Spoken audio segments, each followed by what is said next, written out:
నామానికి స్తోత్రం కలుగును గాక. ఆమేన్. ఈ వారంలో కొన్ని ప్రార్థనా కోరికలు ఉన్నాయి, గమనించుదాం. బైబిల్లో నుంచి దేవుని వాక్యాన్ని విందాం. ఈ వారం అంతా కొంచెం అటు ఇటు తిరగటం సరిపడిపోయింది సమయం కనుక 12 రాళ్ళను గురించి చెప్తా ఉన్నాను. ప్రకటన గ్రంథంలో పునాదులు కలిగిన రాళ్ళ గురించి చెప్తా ఉన్నాను. 4 రాళ్ళ గురించి చెప్పాను. ఈ అటు ఇటు తిరగటం వల్ల నేను ప్రార్థన చేసుకోలేదు, సరిగ్గా బైబిల్ కూడా చదవలేదు పోయిన వారం అంతా. అందుకని ఆ విషయాన్ని గురించి రేపు వారం చెప్తాను. ఈ పూట క్లుప్తంగా మరొక సందేశాన్ని విందాం. ప్రభు అయిన యేసుక్రీస్తు వారు ఇలా చెప్తున్నాడు. తన శిష్యులందరితో ఉన్నప్పుడు శిష్యులందరిని చూసి వాళ్ళతో ఉపమాన రూపకంగా ప్రతి బోధని, ప్రతి ఉపదేశాన్ని తెలియపరుస్తూ అనేక విషయాల్ని వాళ్ళకి బోధించి, ఒక విశ్వాసి ఎలా బ్రతకాలో, ఓ దైవ సేవకుడు ఎలా జీవించాలో, దేవుని రాకడ కొరకు ఎలా సిద్ధపరచబడాలో అనేక విషయాల్ని ఉపమాన రూపకముగా వారికి బోధించడం జరిగింది. నిజంగా ఈ పూట ఈ ఆరాధనకి చేరువచ్చిన మీ అందరితో యేసయ్య మాట్లాడును గాక. చెప్పండి గట్టిగా ఆమేనని. మత్తయి శుభవర్తమానం 13వ అధ్యాయం 13వ వాక్యం చదవగా విందాం.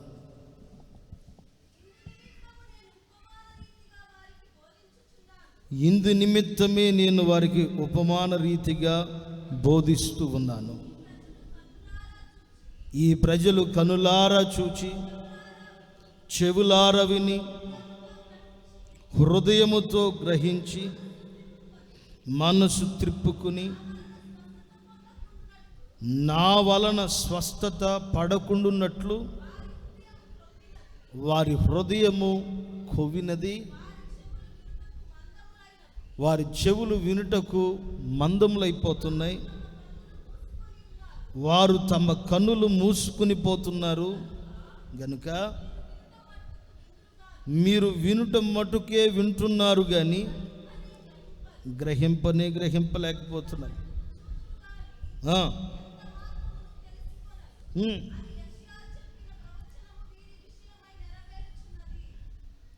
యేసు ప్రభు వారు చెప్తున్న మాట తన 12 మంది శిష్యులతోనూ జనసమూహములన్నిటితోనూ అందరితో చెప్తున్నాడు. 10వ వాక్యంలో మరొక మాట కూడా రాస్తాడు. తర్వాత శిష్యులు వచ్చి, నీవు ఉపమాన రూపకముగా వారితో ఎందుకు మాట్లాడుచున్నావు, ఎందుకు ఈ విషయాలన్నీ ఉపమాన రూపకంగా తెలియపరుస్తున్నావు అని శిష్యులు యేసు ప్రభు వారిని అడిగితే, యేసయ్య వారితో మాట్లాడుతున్న విషయాలన్నీ చెప్తూ, ఈ ప్రజలు కనులతో చూస్తున్నారు కానీ, చెవులతో వినుచున్నారు కానీ, వీరి హృదయము గ్రహిస్తూ ఉంది కానీ, వీరి మనసు తిప్పుకొనుచున్నారు కానీ, నా వలన స్వస్థత పొందకుండా ఉండునట్లు వారి హృదయము కొవ్వుతో నింపబడిపోయి ఉన్నది. బాగా ఆలకించండి దేవుని మాటలు కొంచెంసేపు. అమ్మా వింటున్నారా? మీ దేవుని వాక్యం ఈ పూట ఆయన సన్నిధానానికి చేరిన మనందరితో యేసయ్య మాట్లాడును గాక. చేతులెత్తి చెప్పండి అందరు చక్కగా, గట్టిగా చెప్పండి నోరారా. ఎందుకు యేసుక్రీస్తు వారు ఉపమాన రూపకంగా మాట్లాడుతున్నారు? యేసయ్య ఉపమాన రూపకముగా మాట్లాడడానికి గల కారణం ఏంటి? కనులారా చూచినట్లు ఉంటున్నారు, చెవులారా వింటున్నట్లుగానే వింటున్నారు, హృదయముతో గ్రహించినట్లుగానే ఉన్నారు కానీ మనసు దేవుని మందిరంలో ఉన్నట్లుగానే ఉంటుంది. కానీ అక్కడ రాయబడిన మాట ఏంటంటే, వారి హృదయము కొవ్వుతో నింపబడిపోయింది. వారి హృదయము కొవ్వుతో నింపబడిపోయింది కాబట్టి వారి చెవులు వినుటకు, వినుటకు వాక్యమే, వినటానికి చెవులకు మందమైపోయింది. రెండవది, వారి యొక్క కనులు మూసుకుని పోతున్నాయి. మూడోది అక్కడ రాయబడి ఉంది, వారు ఏమాత్రం వినేవారిగా మాత్రమే ఉన్నారు, కానీ గ్రహించలేకపోతున్నారు దేవుని వాక్యం. ఇన్ని మాటలు చెప్తూ ఇంకా కొన్ని ఉపమానపూర్వకంగా మాట్లాడుతూ యేసయ్య అంటున్నాడు, ఇలాంటి వాళ్ళ దగ్గరికి నేను వచ్చి నా దైవ సేవకుల్ని పంపించి విత్తనాలు చల్లుతూ ఉంటే, కింద వాక్యాల్లో విత్తనాలు చల్లుతూ ఉంటే, వాక్యాన్ని బోధిస్తూ ఉంటే, కొందరి హృదయాలు కొవ్వు చేత నింపబడిపోయిన కారణాన్ని బట్టి, చెవులు మందమైపోయిన కారణాన్ని బట్టి, వారు గ్రహించలేని కారణాన్ని బట్టి విత్తనాలు విత్తుచుంటే కొన్నేమో మంచి నేలలో పడుతున్నాయి, కొన్నేమో రాతి నేలలో పడిపోతున్నాయి. విత్తనాలు విత్తుతుంటే కొన్నేమో మంచి నేలలో పడుతున్నాయి, కొన్నేమో గచ్చ పొదల్లో పడిపోతున్నాయి. ఈ పూట దేవుని వాక్యాన్ని వినటానికి వచ్చిన దేవుని ప్రియులారా, ఆయన మీ అందరితో మాట్లాడును గాక. ఆమేన్ చెప్పాలి గట్టిగా, చేతులెత్తి ఆమేనని. మీరు చేతులెత్తి చెప్తే దేవదూతల్లాగా ఉంటారు, లేకపోతే దెయ్యాల్లాగా ఉంటారు. మీరు దెయ్యాల్లాగా ఉండాలనుకుంటే చేతులు ఎత్తమాకండి, దేవదూతల్లాగా ఉండాలనుకుంటే చేతులు ఎత్తండి. నా దేవుడు మిమ్మల్ని అందరినీ దర్శించునుగాక. ఇలాంటప్పుడు దియ్యవు నువ్వు. నా దేవుడు మిమ్మల్ని అందరినీ ఉన్నతమైన మార్గాల్లో నడిపించునుగాక. చెప్పండి గట్టిగా ఆమేన్. ఆమేన్. వినేవారిగా మాత్రమే కాకుండా మిమ్మల్ని అందరినీ గ్రహించేవారిగా నా దేవుడు మార్చునుగాక. ఆమేన్. ఆమేన్. నీ హృదయముల నిండా దేవుని వాక్యం సమృద్ధిగా నిలుచునుగాక. ఆమేన్. బాగా ఆలకించండి దేవుని వాక్యాన్ని. సాతానుగాడు చేసే పనులు ఎప్పుడు మీకు చెప్తా ఉంటా, మరలా చెప్తాను. సాతానుగాడు మనల్ని మందిరానికి కూడా తీసుకొస్తాడు, కానుక కూడా మనతో వేయిస్తాడు, ప్రార్థనలో కూడా కూర్చొనిస్తాడు, కానీ నిన్ను ప్రార్థన చేయనివ్వడు. రెండోది, వాక్యానుసారంగా మనల్ని వాడు నడవనివ్వడు. కానీ ఎవరు వాక్యాన్ని అంగీకరించి వాక్యానుసారంగా బ్రతకాలని ఏ వ్యక్తి కోరుకుంటాడో ఆ వ్యక్తిని నా దేవుడు నూరంతలుగా ఫలింపచేయునుగాక. ఇక్కడ రాస్తాడు, ఒక విత్తనమేమో నూరంతలుగాను, ఒక విత్తనమేమో 60 ఒక విత్తనమేమో 30 ఫలించనని రాయబడింది. ఒక విత్తనమేమో 100 ఒక విత్తనమేమో 60 ఒక విత్తనం 30 ఆశీర్వదించబడిందని రాయబడింది. యేసయ్య మాట్లాడుతూ ఉపమాన రూపకముగానే వారితో మాట్లాడుతున్నాడు. 18వ వాక్యాన్ని చదవండి, అదే అధ్యాయం. విత్తేవాణ్ణి గురించిన ఉపమాన భావాన్ని వినండి. ఎవడైనా దేవుని రాజ్యమును గురించిన వాక్యమును వినియు గ్రహింపక ఉండగా దుష్టుడు వచ్చి వారి హృదయములలో విత్తబడిన దాన్ని ఎత్తుకుని వెళ్ళిపోతాడు. నిజంగా దేవుని వాక్యాన్ని వినటానికి వచ్చిన ప్రతి వ్యక్తి చేయవలసిన పని ఏంటంటే వాక్యాన్ని గ్రహించాలి. తలలు పైకెత్తిన మాటలు బాగా వినండి. ఈ వారం దేవుడు ఏదైనా ఒక ఉద్దేశంతో, ఏదైనా ఒక కోణంలో ప్రభువు మనతో మాట్లాడితే ఆ వాక్యాన్ని విని వదిలిపెట్టి వెళ్ళిపోకూడదు. లేకపోతే వాక్యం విన్నాము అన్నట్లుగా తిరిగి వెళ్ళిపోకూడదు, కానీ ఆ వాక్యాన్ని మీరు గ్రహించాలి. ఈ పూట ప్రభువు నన్ను ఎలా ఉండమని కోరుకున్నాడో, ఈ పునరుద్ధాన పారాధనలో దేవుడు నాకు ఈ రీతిగా ప్రత్యక్షమయ్యాడు కనుక నా జీవితాన్ని సరిచేసుకోవాలి, నన్ను నేను నా దేవుని వైపు మరల్చుకోవాలి, నా యొక్క జీవితంలో దేవునికి అయిష్టమైన కార్యక్రమాన్ని ఇదిగో ఈ వాక్యపు వెలుగు చేత సరిచేయించుకోవాలి, నేను సరిచేయబడాలని దేవుని వాక్యపు వెలుగులో గనుక మీ హృదయాల్ని సరిచేసుకోగలిగితే నా దేవుడు మీరు గ్రహించిన దానికంటే ఎక్కువగా మిమ్మల్ని ఆశీర్వదించునుగాక. గ్రహించడం అనేది ఎలాంటిదంటే, ఒక గేదె గనక గడ్డి తింటే, ఒక జంతువు గనక గడ్డి తింటే, లేకపోతే ఒక మనిషి గనక అన్నం తింటుంటే, జంతువు గనక తిన్న మేతను గనక నెవర వేయకపోతే ఉదయానికి చచ్చూరుకుంటుంది ఆ పశువు. ఒకవేళ మనిషి కనుక అన్నం తినేటప్పుడు ముద్దలు అలాగే కలిపి పెట్టుకుని మింగేస్తూ ఉంటే గొంతు పట్టుకునో అది అరుగుదల లేకో మనిషి చచ్చిపోతాడు.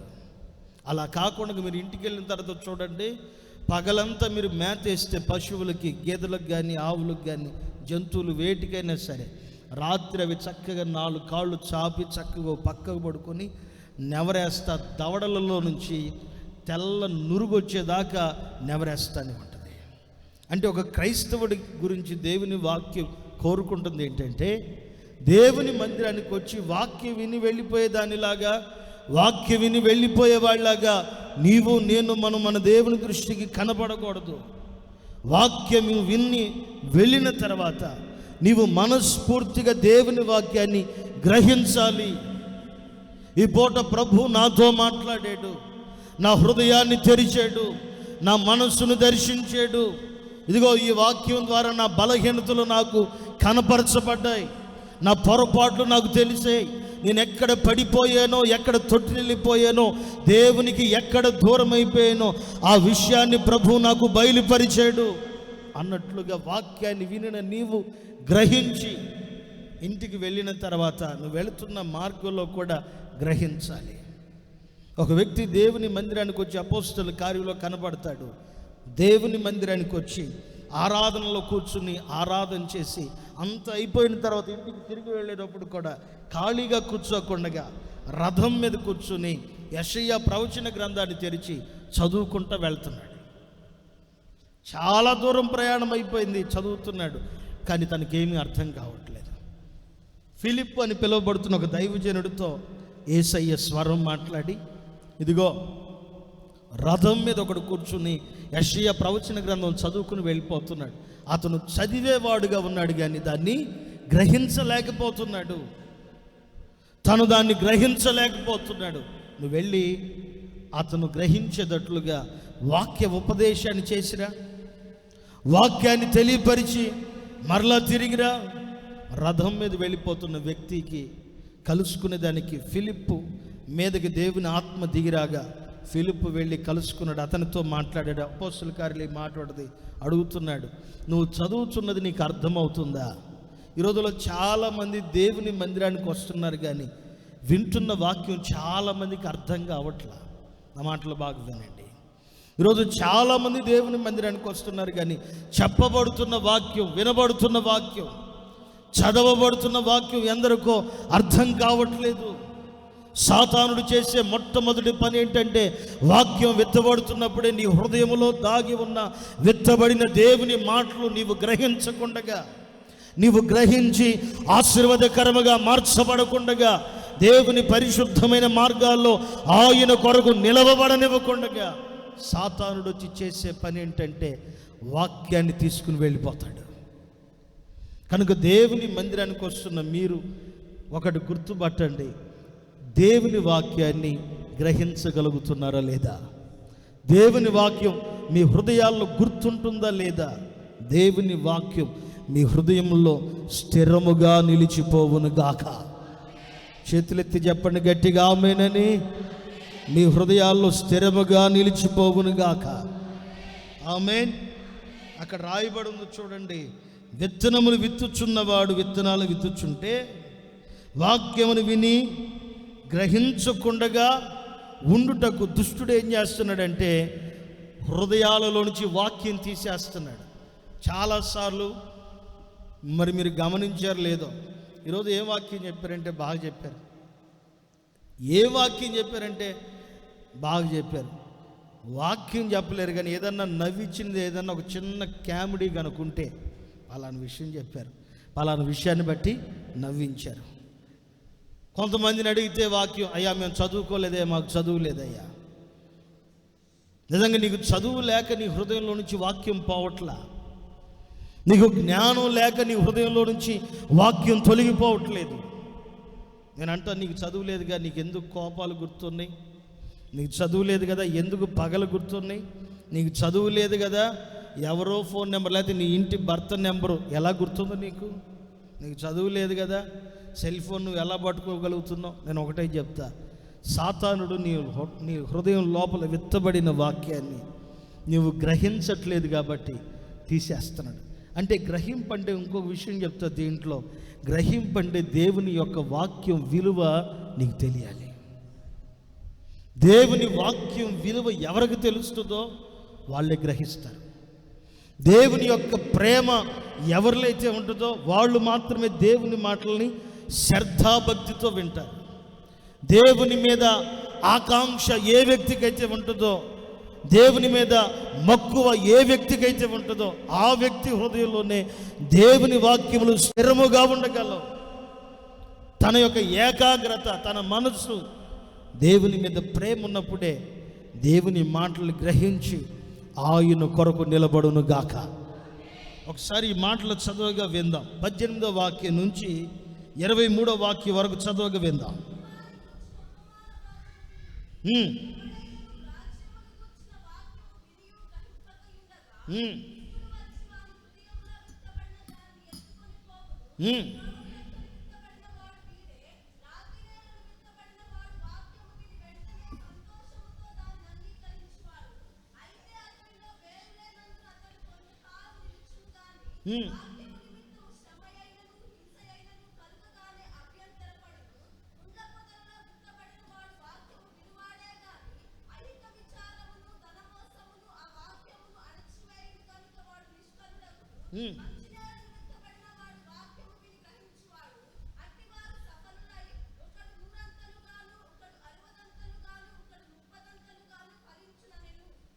ఆమేన్. హల్లెలూయా, హల్లెలూయా. బాగా ఆలకించండి. నిజంగా దేవుడు ఉపమాన రూపకంగా మాట్లాడుతూ వాక్యాన్ని వినే గుంపు ఒకరు, ఆ తర్వాత వాక్యాన్ని విన్నట్లుగా ఉండి నటించి వెళ్ళిపోయేవారు ఒక గుంపు. 3 గుంపులు రాశారు అక్కడ. ఒకటి దేవుని వాక్యాన్ని వినేవారు ఒకరు దేవుని వాక్యాన్ని విన్నట్లుగానే కనపడుతున్నారు, మరొకరు దేవుని వాక్యాన్ని వినుచున్నట్లుగానే కనపడుతున్నారు. కానీ అక్కడ కొన్ని విషయాలు రాశాడు. వాక్యము నిమిత్తమై శ్రమ, హింస కలిగినప్పుడు అభ్యంతర పడిపోయే వాళ్ళు కొందరు ఉన్నారు. ఆ తర్వాత కొంచెం కింద రాస్తాడు, వాక్యము అణిచివేసిన దాన్ని బట్టి, లేకపోతే వాక్యం వారి లోపల తగిలిన దాన్ని బట్టి, లేకపోతే వాక్యం వినబడంగానే వాళ్ళ లోపల ఐకికమైన విచారాలు వచ్చి దేవునికి దూరమైపోతున్న గుంపు ఒకరు మాత్రం దేవుని వాక్యాన్ని విని గ్రహించి దేవుని వాక్యానికి లోబడిన గుంపు ఒకరున్నారు. వారిలో కూడా 3 గుంపులను దేవుడు చేశాడు. ఒకరేమో బాగా వాక్యం విని వాక్యానుసారంగా నడిపించబడి వాక్యానుసారంగా జీవించిన వారు 100 ఆశీర్వదించబడ్డారు. కొంచెం విని కొంచెం అంగీకరించిన వాడు 60 మరి కొంచెం విని కొంచెం వదిలిపెట్టిన వాడు 30 ఉన్నట్లు రాయబడింది. నిజంగా దేవుని వాక్యం చాలా ప్రాముఖ్యమైంది. ఈ దేవుని వాక్యమే ఒక వ్యక్తిని పరలోక రాజ్యానికి చేర్చగలదు, ఆయన ఎదుట నిలవబెట్టగలదు. ఈ ప్రసంగానికి ఇలా పెట్టుకోండి, వాక్యం అని పెట్టుకోండి. ఈ ప్రసంగానికి ఇలా పెట్టుకోండి, వాక్యం అని పెట్టుకోండి. ఎఫెసీయులకు రాసిన పత్రిక 5వ అధ్యాయం 27వ వాక్యం. ఎందుకు వాక్యాన్ని వినాలి? ఒక్క నిమిషం. ఎందుకు వాక్యాన్ని వినాలి? ఎందుకు ఒక క్రైస్తవుడు వాక్యం చెప్పబడుతున్నప్పుడు చక్కగా ఎందుకు గ్రహించాలి? ఒక విశ్వాసైన, ఒక దైవ సేవకుడైన, ఒక సంఘంలో ఒక క్రైస్తవుడైన వాక్యాన్ని ఎందుకని చక్కగా గ్రహించాలి? గ్రహించుట ద్వారా కలిగే ఆశీర్వాదం ఏంటి? ఒక విశ్వాసి దేవుని వాక్యానుసారంగా, ఒక సేవకుడు, ఒక సంఘం దేవుని వాక్యాన్ని మంచి నేల మీద పడిన విత్తనం వలె గ్రహించి విని వాక్యానికి లోబడితే కలిగే ఆశీర్వాదాలు ఏంటో అక్కడ రాస్తున్నాడు. ఎఫెసీయులకు రాసిన పత్రిక 5వ అధ్యాయం 27వ వాక్యం చదవగా విందాం. సంఘమును దేవుడు ప్రేమించి అది కళంకమైనను ముడతైనను అట్టిది మరి ఏదైనను లేకుండా పరిశుద్ధమైనదిగాను నిర్దోషమైనదిగాను మహిమ కలిగిన సంఘముగాను ఆయన తన ఎదుట నిలవబెట్టుకోవాలని వాక్యముతో ఉదక స్నానము చేత దానిని పవిత్రపరిచి పరిశుద్ధపరుచుటకై సంఘము కొరకు దేవుడు తనను తానే అప్పగించుకున్నాడు. బాగా ఆలకించండి. దేవుని వాక్యం మనతో మాట్లాడుతూ ఉంది. యేసయ్య ఈ పూట అంటున్నాడు, కొన్ని విత్తనాలు విత్తుచుంటే కొన్నేమో రాతి నేలలో పడిపోయాయి, కొన్నేమో ముళ్ళ పొదల్లో గచ్చ పొదల్లో పడిపోయాయి, కొన్నేమో మంచి నేలలో పడ్డాయి. అందరూ దేవుని మందిరానికి వస్తున్నారు, కానీ వాక్యాన్ని కొంతమందే వింటున్నారు. వాక్యాన్ని కొందరే అంగీకరిస్తున్నారు.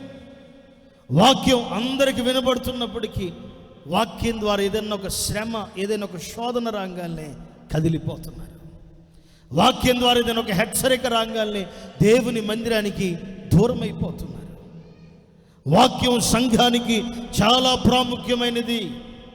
ఒక విశ్వాసికి దేవుని వాక్యం చాలా అవసరమైనది. దేవుని వాక్యం ఒక విశ్వాసిని, ఒక సంఘాన్ని, ఒక సేవకుణ్ణి ఏం చేస్తుందంటే ఆయన ఎదుట నిలవబెట్టుకునేదానికి సంఘాన్ని వాక్యం ప్రతిరోజు ఉదక స్నానం చేయిస్తూనే ఉంటుంది. గట్టిగా ఆమేనని చెప్పండి. చేతులెత్తి చెప్పండి గట్టిగా ఆమేనని.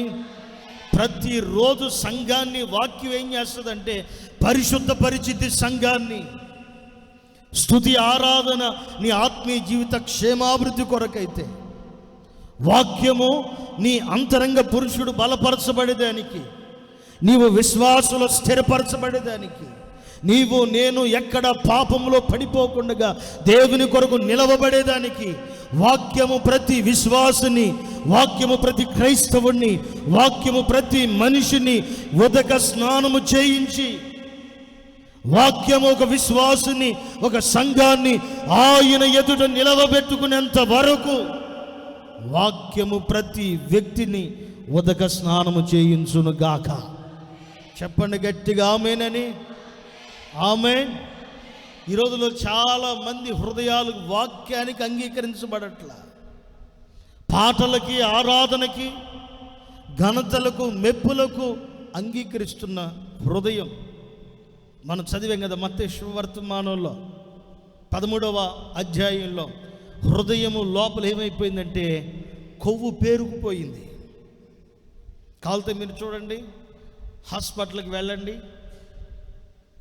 గుండె సరిగ్గా పని చేయకపోతే డాక్టర్లు చెప్తారు ఏదో హోలు, వాల్స్ బూడిపోయినట్టున్నాయి, కొవ్వు అడ్డం పడిపోయింది అని చెప్తారు.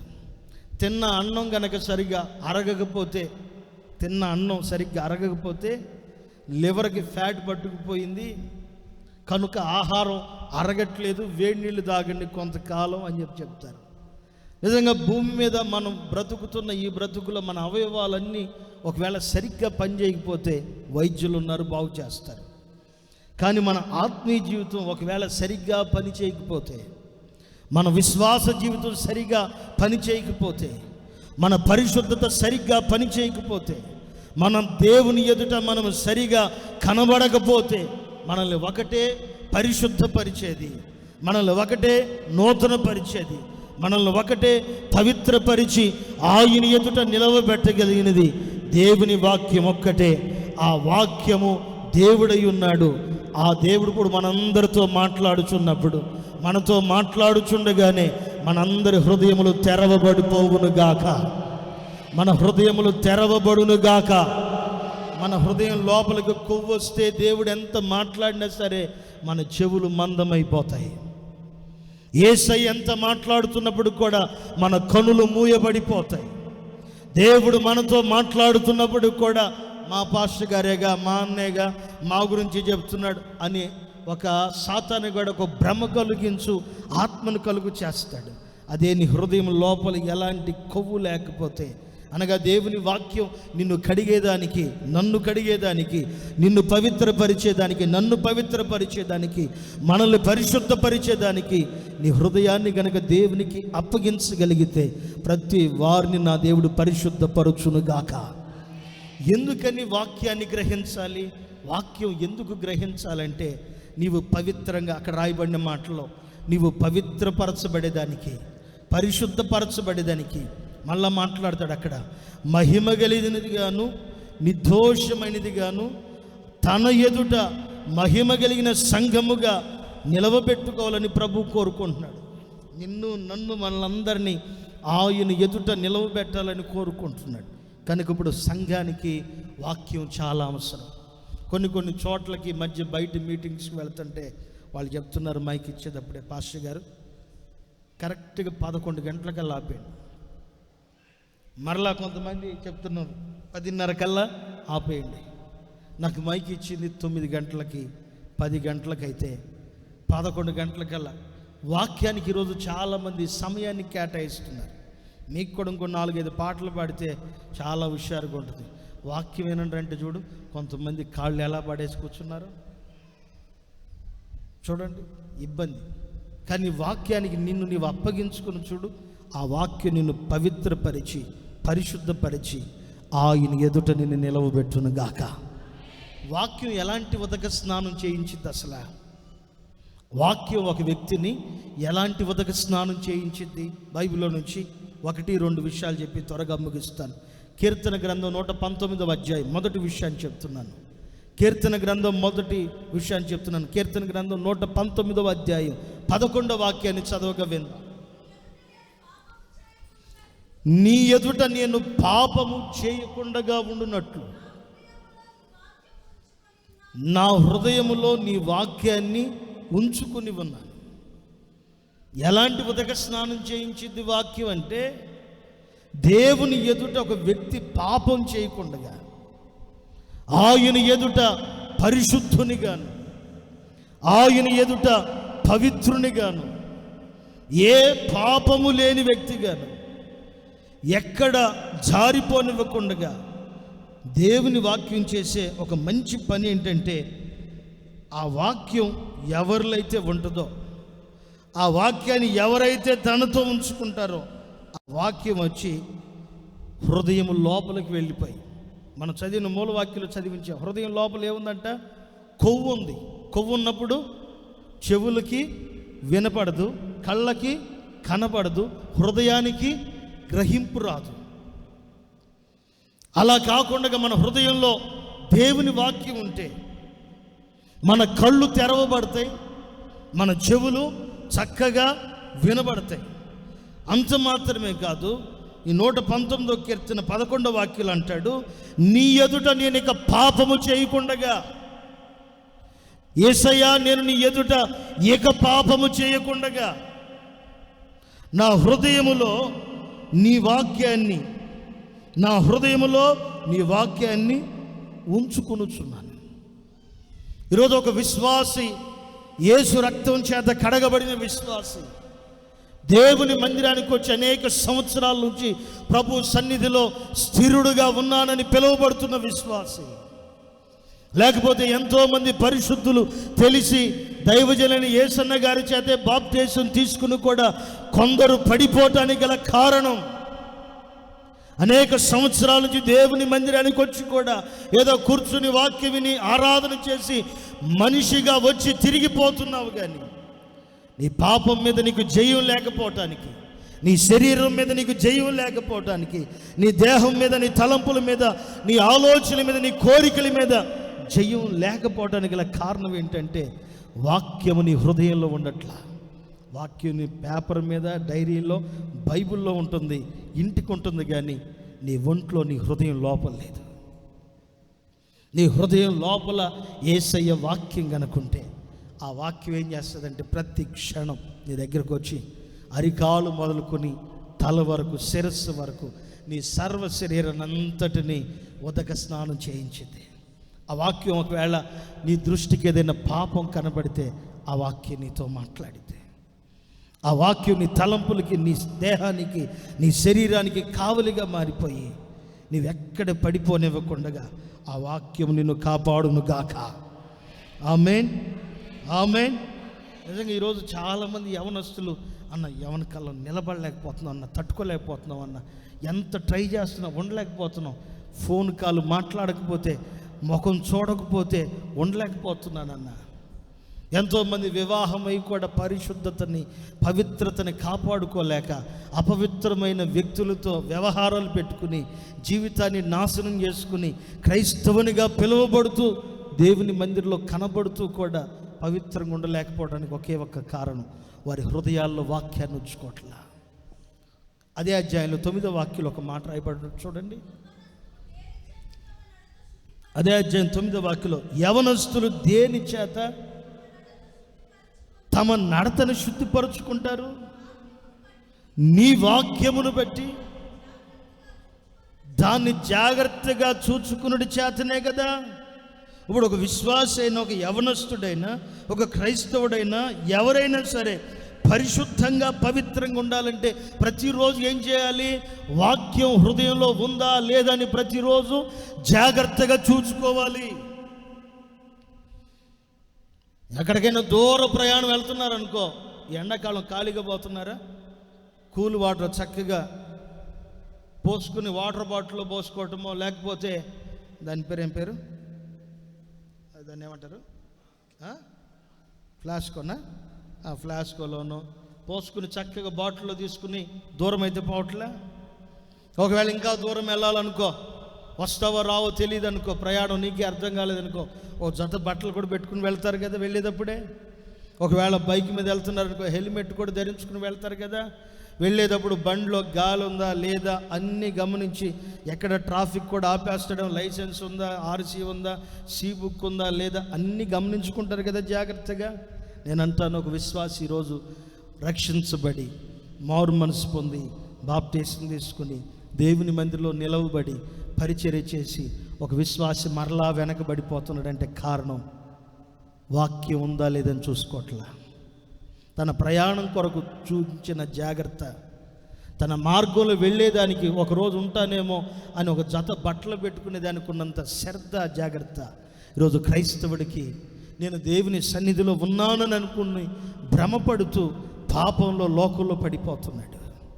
నీవు పడిపోకుండా ఉండేదాని నిమిత్తమై, నీవు దేవుని కోసం నిలవబడేదానికి ప్రతిరోజు నిన్ను నీవే పరీక్షించుకుని, అక్కడ రాయబడిన మాట కూడా ఏంటంటే జాగ్రత్తగా చూసుకోవాలి. జాగ్రత్తగా చూసుకోవాలి. ఎక్కడైనా పడిపోతున్నావా? ఎక్కడైనా దేవునికి దూరం అయిపోతున్నావా? ఎక్కడైనా నీవు దేవునితో చేసుకున్న ప్రమాణాల్లో, తీర్మానాల్లో, దేవునితో నువ్వు చేసుకున్న ఉడంబడికలో, దేవునితో నువ్వు చేసుకున్న నిబంధనలో పడిపోతున్నావా? అన్నిటిని గమనించాలి. 10వ వాక్యం కూడా చదువు. నా పూర్ణ హృదయంతో నేను నిన్ను వెతికాను, నన్ను నీ ఆజ్ఞలను విడిచిపెట్టి తిరగనివ్వట్లేదు. నిజంగా నువ్వు పడిపోకుండా ఉండాలంటే దేవుని మందిరానికి పోదామన్నట్లు రమ్మాకు. వచ్చేటప్పుడు నీ పూర్ణ హృదయంతో దేవుని దగ్గరికి రా, పూర్ణ మనసుతో దేవుని దగ్గరికి రా. వచ్చిన తర్వాత కూడా నీ పూర్ణ హృదయంతో దేవుని వెతుకు. నిజంగా హృదయం లోపలికి కొవ్వు రావటానికి 2 కారణాలు. ఒకటి, హృదయంలో దేవుని వాక్యం ఉంచుకోక. రెండో విషయం, అక్కడే హృదయపూర్వకంగా దేవుని దగ్గరికి రాలేక. నిజంగా నీవు దేవుని దగ్గరికి వచ్చేటప్పుడు ఏదో తమాషాగా వెళదాములే అన్నట్లు రమ్మకు. యేసయ్య సన్నిధానానికి వచ్చేటప్పుడు ఆయన పూర్ణ హృదయంతో వెతుకుతూ, నా దేవుడు నన్ను దర్శించాలి, ఈ పూట నా దేవుడు నాతో మాట్లాడాలి, నేను ఆయన స్వరూప దర్శనాన్ని చూడాలి, నా దేవుడు నాతో మాట్లాడాలన్నట్లుగా హృదయపూర్వకంగా దేవుని దగ్గరికి రా.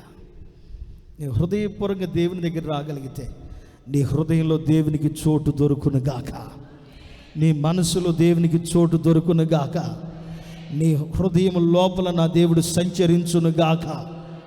అలా కాకుండా నిర్లక్ష్యంగా వస్తే ఎలా వచ్చావో అలాగే వెళ్ళిపోతావు.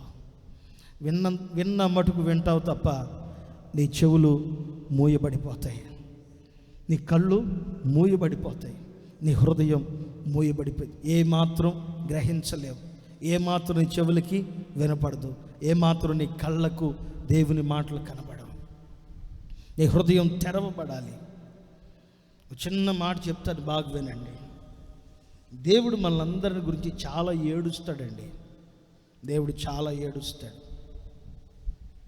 నిజంగా ప్రతి ఒక్కరూ భూమి మీద బ్రతుకుతున్నప్పుడు ఎలాగైతే అభివృద్ధిని కోరుకుంటారో, చేసే వ్యాపారుల అభివృద్ధి, చదివే చదువుల అభివృద్ధి, పండించే పంటలో ప్రతి దాంట్లో ఎలాగైతే అభివృద్ధిని కోరుకుంటారో, మన యేసయ్య మనందరి ఆత్మీయ జీవితంలో కూడా అభివృద్ధిని కోరుకుంటాడు. మన దేవుణ్ణి మనం ఏడిపించేదానికి మందిరానికి రాకూడదు. మనం ఇక్కడ ఏడ్చి మన బ్రతుకు మార్చుకునేదానికి మందిరానికి రావాలి. మన దేవుని దగ్గరికి, మన దేవుణ్ణి ఏడిపించేదానికి దేవుడి దగ్గరికి రాకూడదు. మన దేవుని దగ్గరికి వచ్చేటప్పుడు మనం ఇక్కడ ఏడ్చి మన బ్రతుకు మార్చుకుని వెళ్ళేదానికి రావాలి. యేసు ప్రభు ఒకరోజు ఇలా ఉపమానంతో చెప్తున్నాడు. యేసయ్యకి ఆకలేసిందంట. యేసయ్యకి ఆకలేసి ఆకలి కొని వెతుకుతుంటే ఆయన కంటికి ఒక్క ఫలముగా లేని చెట్టు కూడా కనపడట్లేదు. అన్నీ ఎండిపోయి మోడుబారిపోయి ఆకులన్నీ రాలిపోయినట్లు కనపడ్డాయి. యేసయ్య వెతుకుతా ఉంటే దూరంగా చూడక ఒక అంజూరపు చెట్టు ఉందంట. ఆ అంజూరపు చెట్టు దగ్గరికి యేసయ్య చాలా ఆశతో ఆ చెట్టు దగ్గరికి వెళ్ళి ఆ చెట్టు దగ్గర గమనించి చూస్తే ఒక్క ఫలం కూడా లేదు. దేవుని కోపం వచ్చేసింది. కోపం వచ్చి ఒక మాట అన్నాడు, ఇక మీదట నీవు ఫలించకుండగా ఉంటావు, ఇక మీదట ఫలించవు నువ్వు. ఆ మాట అన్నాడు, వెళ్ళిపోయాడు. కూటం ఉంటే కూటం చూసుకున్నాడు. మరలా తిరిగి 12 మంది శిష్యులు యేసయ్య కలిసి ఆ మార్గంలో వస్తూ ఉంటే శిష్యుల్లో ఒకరు చూసి అంటున్నారు, అయ్యా నిన్ను ఇదే సమయంలో మనం ఈ స్థలం దాటుకుని వెళ్ళి ఆకలి కొని వచ్చినప్పుడు ఈ చెట్టు దగ్గర మీరు చూసినప్పుడు ఒక్క ఫలం కూడా లేకపోతే కోపం వచ్చి మీరు ఇలా ఒక మాట అన్నారు, ఇక మీదట నీవు ఫలించకుండా ఉంటావు. ఒక్క మాట అన్నావయ్యా, ఈ చెట్టు చూడయ్యా ఏరులతో సహా ఎండిపోయింది. ఈ చెట్టు చూడేసయ్యా ఏరులతో సహా ఎండిపోయిందయ్యా. చెట్టు ఏరులతో సహా ఎండిపోతే దాన్ని చూసి యేసుప్రభు అక్కడి నుంచి మాట్లాడుకొని వెళ్ళిపోతున్నాడు. నేను అంటాను, అంజూరపు చెట్టు కాపు కాసేటప్పుడు మాత్రమే ఆకులు వస్తాయి. అంజూరపు చెట్టుకి కాపు కాసేటప్పుడు, కాయలు కాసేటప్పుడు మాత్రమే అంజూరపు ఆకులు, పెద్ద పెద్ద ఆకులు వచ్చి ఎక్కడ తన ఫలములు బయటికి కనబడకుండా, ఆ ఫలాన్ని వేరే వాళ్ళు దోచుకుని వెళ్ళిపోకుండా ఆ ఆకులు ఏం చేస్తాయి అంటే ఫలాన్ని దాచిపెట్టేస్తాయి. అంజూరపు చెట్టు ఆకులు కాయలు కాసేటప్పుడు మాత్రమే వస్తాయి. ఆ కాయల్ని ఎవరు దోచుకుని పోకుండా కప్పేసుకుంటాయి అన్నమాట ఆ కాయల్ని. యేసయ్య ఇక మీదట ఫలించకుండా ఉంటావు అని అంటే ఎందుకని? ఒకవేళ కాయలు కాయకుండా ఉండొచ్చు కదా, కానీ అది కాయలు మాత్రమే కాదు, చెట్టు బ్రతకకుండా ఎండిపోయి చచ్చిపోయినట్లు రాయబడింది. అంటే దాంట్లో ఉన్న ఆత్మీయ అర్థం ఏంటంటే, ఆ చెట్టు ఏం చేస్తుందంటే పైకి వేషధారణ కనపరిచింది. నేను ప్రార్థనా పరుణ్ణి, నేను భక్తి పరుణ్ణి, నేను ఆత్మీయుణ్ణి, నేను విశ్వాసం కలిగిన వాడిని, నేను దేవుని కోసం బ్రతుకుతున్నాను అన్నట్లు పై వేషం చూపించింది. మన దేవుడికి నచ్చంది ఏంటంటే వేషం అసలు నచ్చదు. వేషంలైన దేవుడు క్షమిస్తాడు, వేషంలైన దేవుడు క్షమిస్తాడు, కానీ వేషధారులను దేవుడు క్షమించడు. ఒకవేళ వాళ్ళ వృత్తి వ్యభిచారమైనప్పటికీ అలాంటి వారినైనా క్షమిస్తాడు, కానీ మంచివారిగా ఉండి చెడిపోయిన కార్యక్రమాలు చేసే వారిని దేవుడు అస్సలు ఇష్టపడడు. దేవుడు కోపం వస్తే ఒక మాట అంటే ఆ చెట్టు ఫలించకుండా ఉంది. నేను ఒక మాట అంటాను, ఇన్ని సంవత్సరాలు అవుతుంది కదా, దేవుడు మిమ్మల్ని గురించి ఏడుస్తున్నాడా లేకపోతే దేవుడు సంతోషపడుతున్నాడా?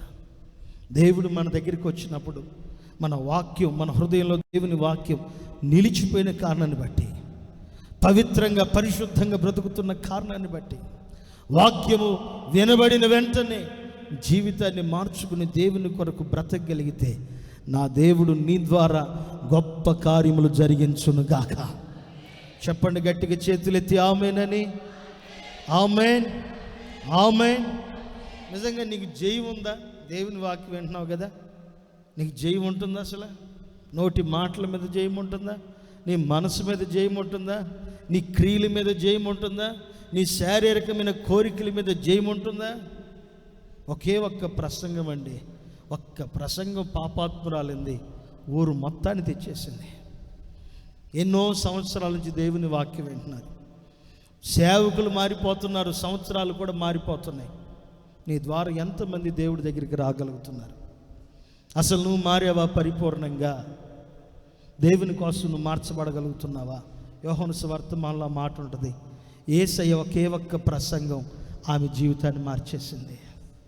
యేసయ్య ఒకే ఒక్క బోధండి, పద్దాకు చెప్పలేదు యేసయ్య, ఆ అమ్మకి ఒకే ఒక్కసారి చెప్పాడు, అమ్మా ఇప్పుడికి ఉన్నవాడు నీ భర్త కాదు, ఇప్పుడికి 5 మంది మార్చేసావు, ఉన్నవాడు కూడా నీవాడు కాదు, ఉన్నవాడు కూడా నీవాడు కాదు. నా మాటను ఒక్క ప్రసంగమే తన జీవితాన్ని మార్చేసింది. ఆ వెంటనే కుండ వదిలేయటం, ఊరిలో పరిగెత్తటం, ఊరు మొత్తాన్ని తీసుకొచ్చి యేసయ్య పాదాల మీద నిలబెట్టేసింది. ఆయన పాదాల ముందు సాగిలపడేటట్లుగా నేను చేసినదంతయు నాతో చెప్పాడు. మనం ఎదురు చూస్తున్న మెస్సయ్య ఈయన కాదా? మనం ఎదురు చూస్తున్న దేవుడు ఈయన కాదా? ఇదిగో నాతో మాట్లాడిన వాడు, ఇదిగో ఈయనే. నేను చేసిన ప్రతి పాపాన్ని, ప్రతి బలహీనతని, ప్రతి అపవిత్రతని ఈయన నా ముందుంచాడు. ఒకే ఒక్క వాక్యం, ఒకే ఒక్క ప్రసంగం ఆమె ద్వారా ఊరు మొత్తం రక్షించబడేటట్లు చేసింది. ఇది ఒకసారి తల్లి గట్టిగా చప్పిట్లు కొట్టండి, గట్టిగా కొట్టండి. ఆమేన్ చెప్పండి నోటితో, ఆమేన్ ఆమేన్. నిజంగా నువ్వు వింటున్న ప్రసంగం ద్వారా నీకు అసలు ఉపయోగం ఉందా?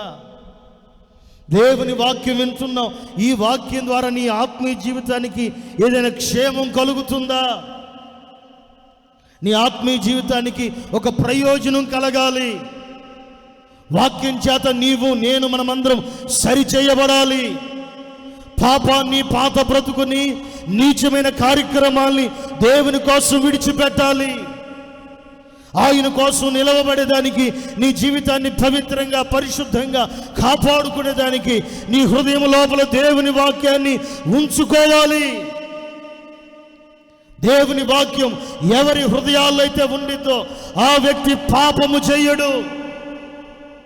ఈరోజు నువ్వు పాపములో, అపవిత్రతలో మరలా కుక్క గనక కక్కిన వాంతికి తిరిగినట్లుగా, కడగబడిన పంది మరలా బురదకు మరలా వెళ్ళినట్లుగా రక్తము చేత కడగబడి సంఘములో స్థిరపరచబడి ఆయన శరీరాన్ని, రక్తాన్ని పానము చేయించు, ప్రభు శరీరాన్ని, రక్తాన్ని భుజిస్తూ పరిశుద్ధుల సహవాసములో చేర్చబడిన నీవు మరలా లోకములోనికి, పాపములోనికి, అపవిత్రతలోనికి దిగజారిపోతున్నావంటే దీనికి గల కారణం ఏంటంటే నీ హృదయంలో దేవుని వాక్యం లేదు.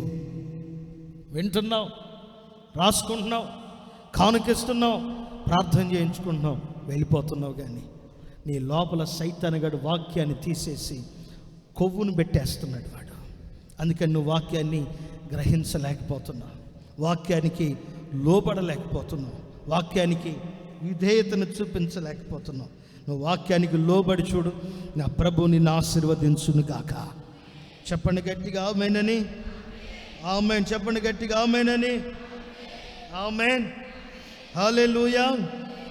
నిజంగా వాక్యం ఒక విశ్వాసి లోపల ఉంటే మరలా పడిపోడు. అసలు నువ్వు పద్దాగా పడుతున్నావంటే దాని అర్థం ఏంటంటే నీ లోపల సైతాన్ గాడు వినేదాకా ఉంచి ఈ గేటు దాటంగానే తీసేస్తున్నాడు.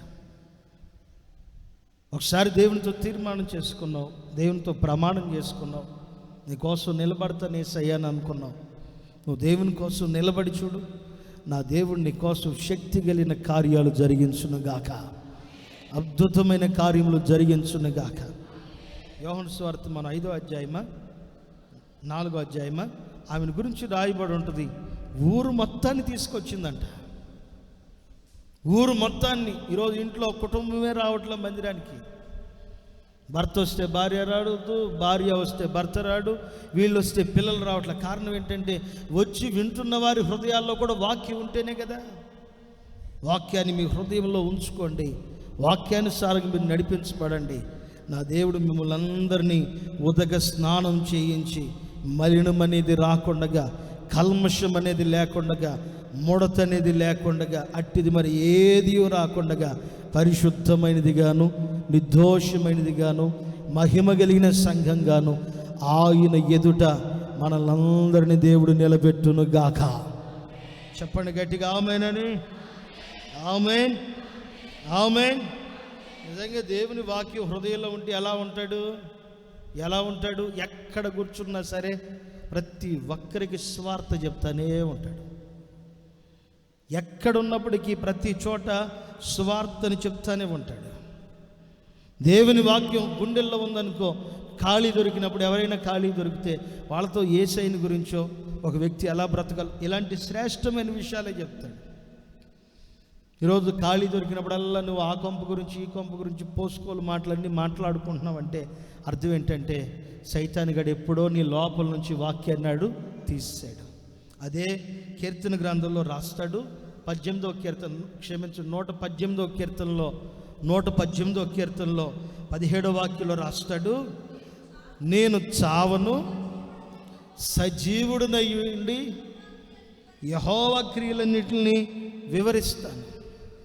నేను చావను, సజీవుడినై ఉండి యెహోవా కార్యాలన్నిటిని నేను వివరిస్తాను. నాకే ఆశ్చర్యం, నేను మౌనంగా ఉన్న ఒక చోటకి వెళ్ళి, అన్యులు ఉంటారు కదా, విగ్రహారధికులు ఉంటారు కదా, ఎవరేంటో తెలియదు కదా, నేను మౌనంగా ఉంటే నాతో పాటు ఓ ఫ్యామిలీ వస్తే ఆ ఫ్యామిలీలో ఒక అక్కలేసి, ఇగో తమ్ముడా నా మాటను, యేసయ్యని నమ్ముకో, తమ్ముడా ప్రభు రాకడ వస్తుంది, యేసయ్యని నమ్ముకో, యేసయ్య త్వరగా రాబోతున్నాడు, యేసయ్య నిన్ను ప్రేమించాడు, నీకోసం రక్తం కార్చాడు, నీకోసం చచ్చిపోయాడు. నాకే ఆశ్చర్యం. నేను మౌనంగా ఉంటే వాళ్ళు సువార్త చెప్తున్నారు. అంటే దీని అర్థం ఏంటంటే హృదయం లోపల వాక్యం ఉంటే హృదయం మౌనంగా ఉండదు. పెద్దలు ఒక సామెత చెప్తారు, కుండలో ఏది ఉంటే గంటిలోకి అదే వచ్చింది అంటారు. బైబిల్లో కూడా ఒక సామెత ఉంది, హృదయం దేని చేత నింపబడిద్దో నోరది మాట్లాడిద్ది. నువ్వు వాక్యం మాట్లాడలేకుండా వ్యర్థమైనవన్నీ మాట్లాడుకుంటూ ఉంటే దాని అర్థం ఏంటంటే నీ హృదయం ఆల్రెడీ వ్యర్థమైన మాటలతో, వ్యర్థమైన కార్యక్రమాలతో నిండిపోయింది. కాబట్టి మందిరానికి వచ్చిన కొంచెం సేపే సైతాన్ గారి నీ జోలికి రావట్లా, కొంచెం సేపే మరలా బయటికి పోగానే వాటిలన్నిటిని తీసుకొచ్చేస్తున్నాడు. నీ హృదయం దేవుని కొరకు, దేవుని వాక్యం చేత నింపబడిపోవును గాక. చెప్పండి గట్టిగా ఆమేనని. అందుకని వాక్యాన్ని విత్తేటప్పుడు మనం ఏం చేయాలంటే మంచి మనసుతో గ్రహించాలి. ముళ్ళ తుప్పల మీదో రాతి నేల మీదో పడే విత్తనం వల్లే ఉండకూడదు. మనం ఎలా ఉండాలంటే మంచి నేల మీద పడాలి. గ్రహించే విషయంలో కూడా నూరంతలుగా గ్రహించేటట్లుగా మనం మార్చబడగలిగితే మన ఆత్మీయ జీవితాలు దేవుడు ఆశీర్వదించును గాక. మరొక విషయాన్ని టూకీగా చూపిస్తాను చూడండి. అదే 119వ కీర్తన 50వ వాక్యం. 119వ కీర్తన 50వ వాక్యం చదవమ్మా. నీ వాక్యము నన్ను బ్రతికించింది, నా బాధల్లో నాకు ఇదే నెమ్మది కలుగు చేస్తుంది. రెండో విషయాన్ని చెప్తున్నాను. వాక్యం ఏం చేస్తుందంటే మన లోపలికి పాపం రాకుండా కాపాడిద్ది. రెండో విషయం, వాక్యం ఏం చేస్తుందంటే మన హృదయానికి నెమ్మదిని కలుగు చేసిద్ది. ఈరోజు చాలామందికి నెమ్మది లేదు, చాలా కుటుంబాల్లో నెమ్మది లేదు. పెద్ద పెద్ద ఇళ్ళు కట్టుకుంటున్నారు, ఇంటికి ముందు ఒక వాచ్మెన్, ఇంటి లోపల ఒక కుక్క, ఈ రెండే తిరుగుతున్నాయి పద్దాక. ఆ ఇంట్లో నెమ్మది లేదు. ఈరోజు చాలా కుటుంబాల్లో నెమ్మది లేదు, సమాధానం లేదు, ఐక్యత లేదు, ప్రేమ అనురాగ ఆప్యాయతలు ఏమాత్రం ఉండట్లా. ఎప్పుడు ఏదో ఒక దిగులు, ఎప్పుడు ఏదో ఒక బాధ, నెమ్మది లేని పరిస్థితులు. నా దేవుడు ఈ పూట అంటున్నాడు, ఒకవేళ నీవు దిగులుతో, నెమ్మది లేక, ఆదరణ లేకున్నావేమో, నా దేవుని వాక్యం నీతో మాట్లాడుతుంది. ఆయన వాక్యం నిన్ను బ్రతికించగలదు, ఆ వాక్యం నీకు నెమ్మది కలుగు చేయగలదు, ఆ వాక్యము చేత నీవు నడిపించబడుదువు గాక. చెప్పండి గట్టిగా ఆమేనని. ఒకసారి 2 చేతులు ఎత్తి ఒక 3 సార్లు చెప్పండి గట్టిగా హల్లెలూయా అని.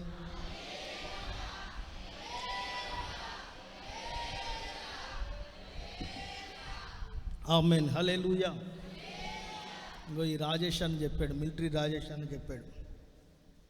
వాళ్ళ ఇంటి వెనకాలేనంట ఒక ఇల్లు, వాళ్ళ ఇంటి వెనకాలే ఒక ఇల్లు. ఆర్మీలో ఉన్నాడు, అతను కూడా జాబ్ చేస్తూ ఉన్నాడు. వీడియో కాల్ మాట్లాడుకుంటున్నారు, భార్యాభర్తలు ఇద్దరు మాట్లాడుకుంటున్నారంట. మాట్లాడుకుంటా ఏదో చిన్న గొడవ, ఆ గొడవ పెరిగిపోయి చాలా పెద్దదైపోయింది. ఆ గొడవ పెరిగి చాలా పెద్దదైపోతే అంతలోకి వాళ్ళ అమ్మగారు, ఈ మిలిటరీ దళంలో ఉన్న వాళ్ళ అమ్మగారు కలుగు చేసుకొని మళ్ళీ వాళ్ళిద్దరికి చిన్న ఘర్షణ, గొడవ అయిపోయింది. ఆ చిన్న గొడవ కాస్త చాలా పెద్ద గొడవ అయిపోయి కోపంలో వాళ్ళ భర్తతో, ఈయన వీడియో కాల్ చూస్తా, తిట్టుకోమాకండి, అరుచుకోమాకండి, అమ్మ ఆగండి అంటే ఒక్కలు ఆగట్లేదంట. చూసి ఒక 40 నిమిషాలు అయిపోయింది. తట్టుకోలేక, సైతాన్ని ఏమైనా పట్టిందా మీకు అని అరిస్తే ఏమి మాట్లాడకుండా వాళ్ళ భార్యకి మెంటలెక్కినట్టుంది, దెయ్యం పట్టినట్టుంది. వాళ్ళ భార్య అన్నట్టు ఉండి నువ్వే మగోడురా అందంట. ఏది బార్డర్లో ఉండాయని నువ్వే మగోడురా అందంట. నన్ను ఈ మాట అంటావని కోపం వచ్చి గన్ను ఉంటుంది కదా, వీడియో కాల్ మాట్లాడుతూ ఉన్నాడు, గన్ను ఎడబెట్టుకుని ఒకేసారి కాల్చుకున్నాడు, చచ్చిపోయాడు. నేను మీ ఇంటి వెనకాలైనా జరిగింది ఆ విషయం. వాళ్ళు అక్కడ ఉంటున్నారు, జమ్మూలో ఉంటున్నారు. జమ్మూలో రాయిషన్ వాళ్ళ ఇంటి వెనకాలే జరిగింది ఈ విషయం. ఈరోజుకి చాలామందికి డబ్బు ఉంటుంది, చాలామందికి ఆస్తి ఉంటుంది, చాలామందికి అన్నీ ఉంటున్నాయి, చేతి నిండా డబ్బు, కావలసినంత ఆస్తి, ఐశ్వర్యం అన్నీ ఉన్నాయి. కానీ చాలా కుటుంబాలు ఏం లేదంటే నెమ్మది లేదు. చిన్న విషయాలకే పెద్ద గొడవలు అయిపోయి ఆ సమస్యలు పెరిగిపోయి ప్రాణం మీదకి వచ్చి బ్రతకటం ఎందుకు, చనిపోతే బాగుండని ఈరోజు ఎంతోమంది దేవుడిచ్చిన విలువైన జీవితాన్ని చేతులారా నాశనం చేసుకుంటున్నారు. కోపానికి, ఆవేశానికి ఏమాత్రం చోటు ఇవ్వమాకండి. నీకు బాధ కలిగినప్పుడు, ఇబ్బంది కలిగినప్పుడు, కష్టం కలిగినప్పుడు నా దేవుడు వాక్యం నీకు నెమ్మదిని కలుగు చేయనుగాక. నీవు కన్నీళ్ళలో ఉన్నావా, రోదంలో ఉన్నావా, ఏడుపులో ఉన్నావా, ఆవేదన మధ్యలో ఉన్నావా, ఆ సమయంలో మోకరించి ప్రార్థన చేయగలిగితే, దేవుని వాక్యాన్ని నోరు తెరిచి చదవగలిగితే ఆ వాక్యం నీకు నెమ్మదిని ప్రసాదించునుగాక. జరిగే వివాహం చాలా ఆడంబరంగా, ఘనంగా, మర్యాదగా, ఊరు మొత్తం పందిరేసి అందరికి తెలిసేటట్లుగా నా కూతురు పెళ్ళి, నా కొడుకు పెళ్ళని చాలా వైభవంగా చేసుకుంటున్నారు. కానీ కొన్ని రోజులకి కుటుంబాల్లో నెమ్మది లేక, ఏ వీధిలో అయితే చక్కగా ఘనంగా జరిగింది అదే వీధుల్లో చాలామంది అవమానకరంగా నిలబడిపోతున్నారు. చాలామంది వాళ్ళు తిట్టుకుంటుంటే ఆ తిట్లు విని వేరే వాళ్ళు అనుకున్నారు పెళ్ళి అసలు జీవితంలో చేసుకోకూడదు, పెళ్ళి జీవితంలో అసలు చేసుకోకూడదు. చాలామంది చూసి చెప్తున్నారు, ఎందుకు బాబు అసలు ఈ నరకం. నిజంగా చాలా కుటుంబాలు కొంచెం కూడా విశిక్షణ జ్ఞానం లేక దేవుని కృపలో నుంచి పక్కకు వెళ్ళిపోతున్నారు. నా దేవుడు అంటున్నాడు, వాక్యము నిన్ను బ్రతికించగలదు, నీ బాధలన్నిటిలో అదే నీకు నెమ్మది కలుగు చేయగలదు. గట్టిగా చప్పట్లు కొట్టండి దేవునికి. ఆమేన్, ఆమేన్, ఆమేన్. నిజంగా ఆ వాక్యమే దేవుడై ఉన్నాడు కదా.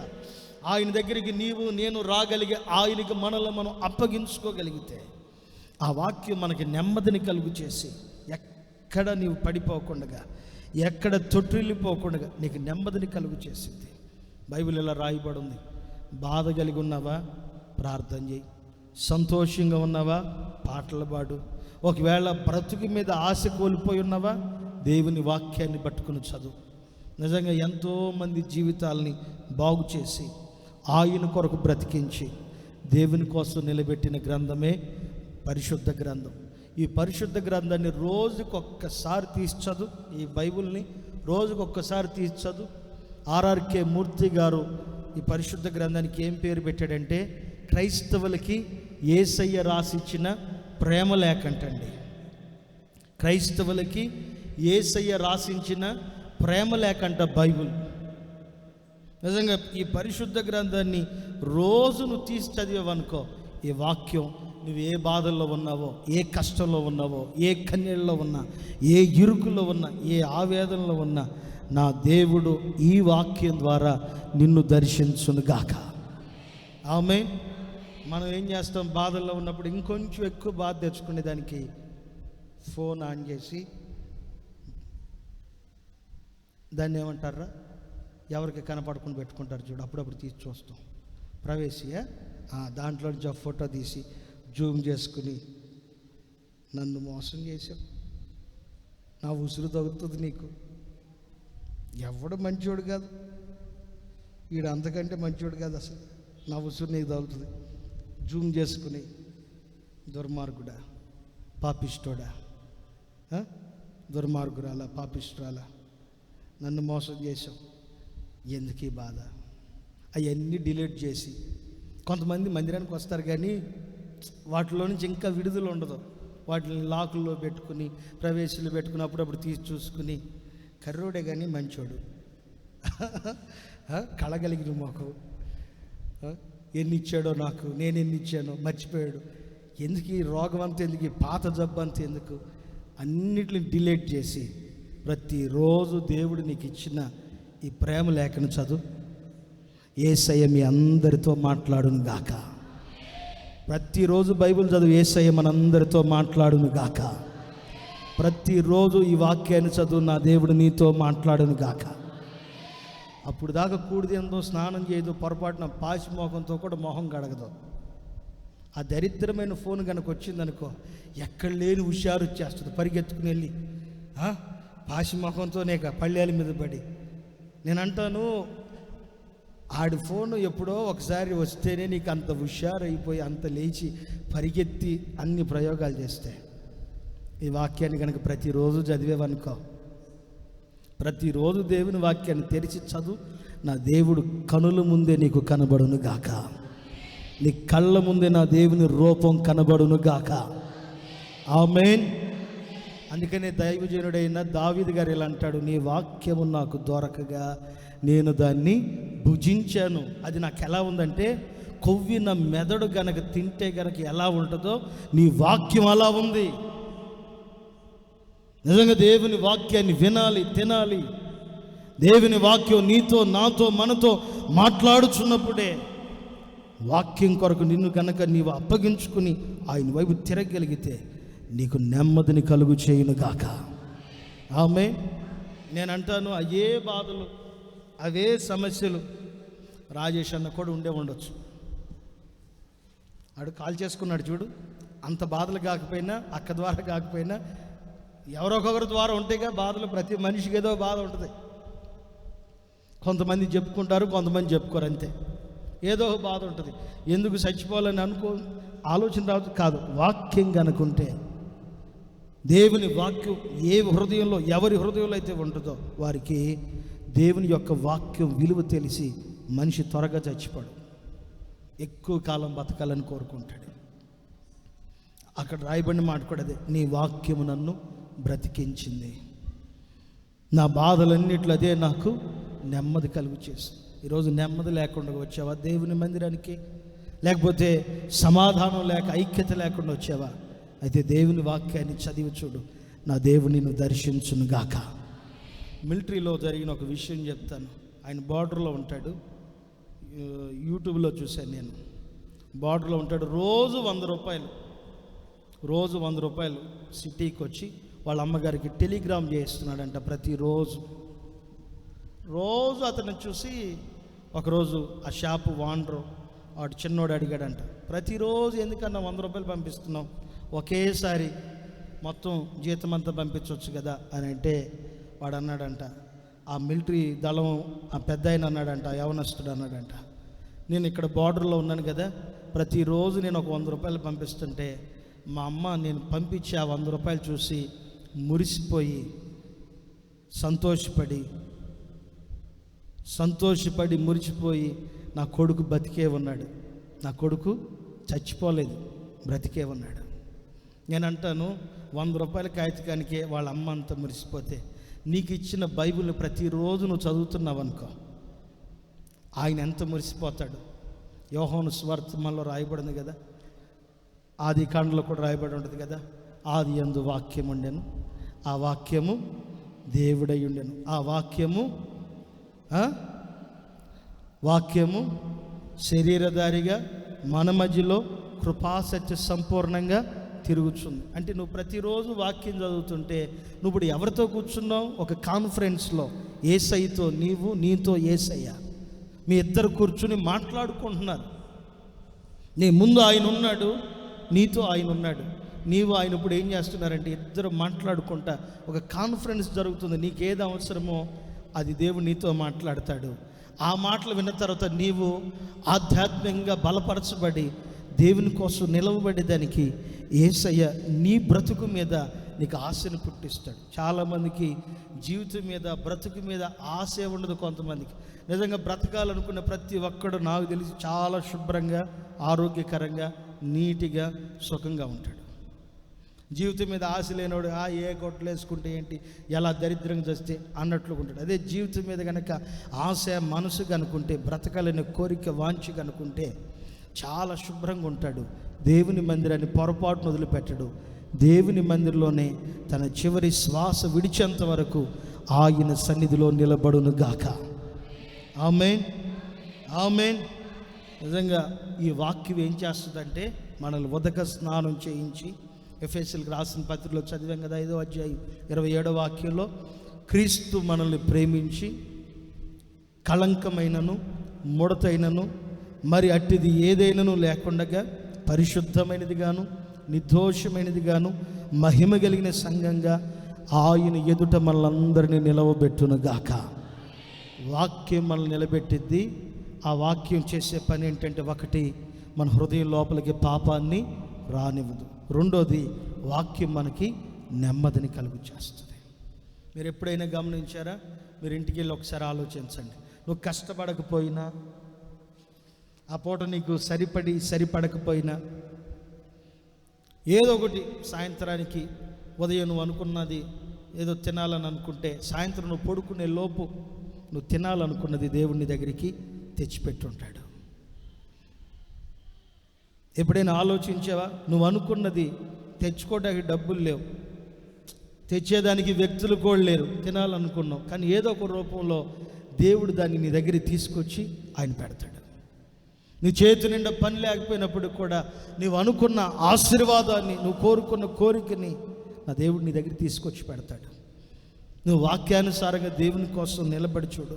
నా యేసయ్య నీ కోసం నిలబడును గాక, నా యేసయ్య నీ కోసం నడిచి వచ్చును గాక, నా యేసయ్య నీ కోసం నిలుచును గాక.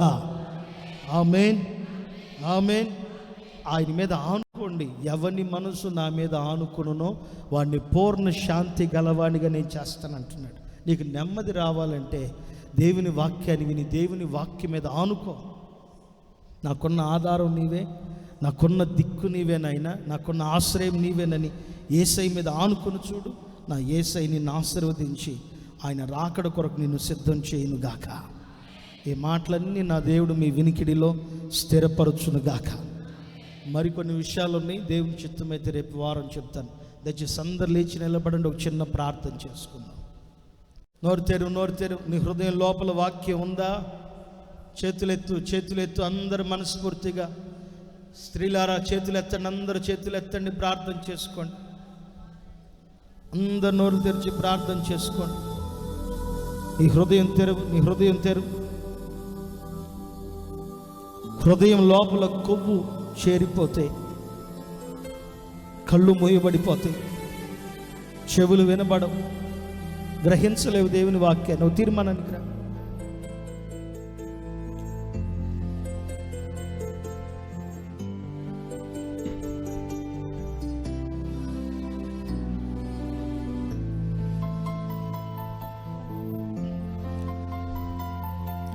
యేసయ్య ఉపమాన రూపకంగా మాట్లాడుతున్నాడు. విత్తనములు విత్తేవాడు విత్తడానికి వెళ్ళాడు. కొన్ని విత్తనాలు 100 కొన్ని విత్తనాలు 60 కొన్ని విత్తనాలు 30 కొన్ని రాతి నేలలో, కొన్ని ముళ్ళ పొదల్లో, కొన్ని గచ్చ పొదల్లో పడ్డాయి. ఓ తీర్మానానికి రా, ఓ చిన్న తీర్మానానికి రా. మనసారా ప్రార్థన చేసుకో. హల్లెలూయా, హల్లెలూయా, హల్లెలూయా, హల్లెలూయా, హల్లెలూయా, హల్లెలూయా. మనసారా ఒక తీర్మానానికి రండి. చేతుల పైకెత్తి ప్రార్థన చేసుకోండి.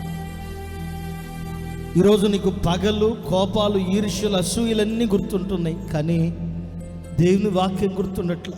ఈరోజు గ్రహించావా? దుష్టుడు వాక్యాన్ని దొంగిలించుకుని వెళ్ళిపోతున్నాడు. దేవుని వాక్యాన్ని వినటం మాత్రమే కాదు, దేవుని వాక్యాన్ని గ్రహించాలి, దేవుని వాక్యం కోసం నిలవబడాలి, దేవుని వాక్యం కోసం బ్రతకాలి. వాక్యము ఉదక స్నానము చేయించి మహిమ కలిగినది గాను, కళంకము లేనిది గాను, పవిత్రమైనది గాను, నిర్దోషమైనది గాను ఆయన తన ఎదుట నిన్ను నిలవబెట్టాలని కోరుకుంటున్నాడు. ఒక చిన్న తీర్మానానికి రండి, మేము మీ కొరకు ప్రార్థన చేయబోతున్నాం. ప్రభు ఇంతవరకు ఈ ఆరాధన ఆశీర్వాదకరంగా జరిగించి పాటల ద్వారా, ఆరాధన ద్వారా, వాక్య పరిచర్య ద్వారా ప్రభు మనతో మాట్లాడిన ప్రతి మాటను బట్టి దేవునికి స్తోత్రం చెప్దాం. చేతులెత్తి చెప్పు, స్తోత్ర స్తోత్ర.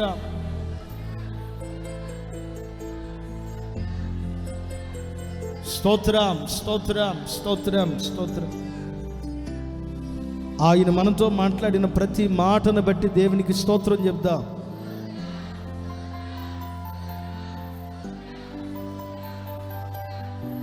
స్తోత్రం స్తోత్రం స్తోత్రం. ఈ పూట వాక్యం అనే అంశం మీద మనతో మాట్లాడి, వాక్యం ఉదక స్నానం చేయించి తన రాకడ కొరకు సిద్ధపరిచే, ఆయన కొరకు మహిమ కలిగిన సంఘంగా, కళంకము లేని సంఘంగా నిలబెట్టే దేవుడిగా మనకు ప్రత్యక్షమై మాట్లాడిన రెండు విషయాలను బట్టి దేవునికి స్తోత్రం చెబుదాం.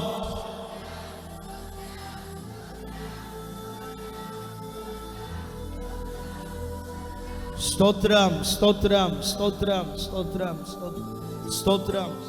తండ్రి, కుమార, పరిశుద్ధాత్మ త్రియేక దేవునికి స్తోత్రం చెబుదాం. ఈ వారమంతా మీరు చేయించిన చేతి పనులు, వ్యాపారాల్లో, ఉద్యోగాల్లో, చదువుల రంగంలో ప్రతి విషయంలో ప్రభు తోడయుండి ఆశీర్వదించున్నట్లు ఈ వార కూడికలన్నిటిని బట్టి కూడా దేవునికి స్తోత్రం చెబుదాం.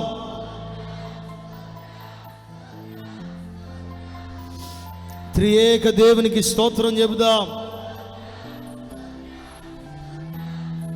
మహాగణుడా, పరిశుద్ధుడా, కృప కలిగిన దేవానికి స్తోత్రం. ఈ ఆరాధన మీరు ఇంతవరకు ఆశీర్వాదకరంగా జరిగించారు. మీ ఆలోచనలు మీ బిడ్డలు తోడుకుని వచ్చారు. మీ మాటలు వినిపింపజేశారు. అందుని బట్టి స్తోత్రం. ప్రతి వారి హృదయాల్లో వాక్యం ఫలించుటకు సహాయం దయచేయండి. ఆత్మీయంగా, ఆధ్యాత్మికంగా బలపరచండి దేవా. వాక్యం చేత స్థిరులుగా మీరు ఉంచండి. కదిలిపోయే వారిగా, నిలకడలేని వారిగా, నిలవలేని వారిగా కాక నీ వాక్యం కోసం, నీ కోసం నిలవబడే బిడ్డలుగా మార్చండి. ఆత్మీయంగా బలపరచండి. మీ మహిమ కలిగిన మీరు ఆకడ కొరకు సిద్ధం చేయండి ప్రభువా. మీకు స్తోత్రం. ఏ ఒక్కరు మీ సన్నిధానానికి దూరం కాకుండా మీ మందిరంలో ప్రతి బిడ్డను నిలబెట్టండి.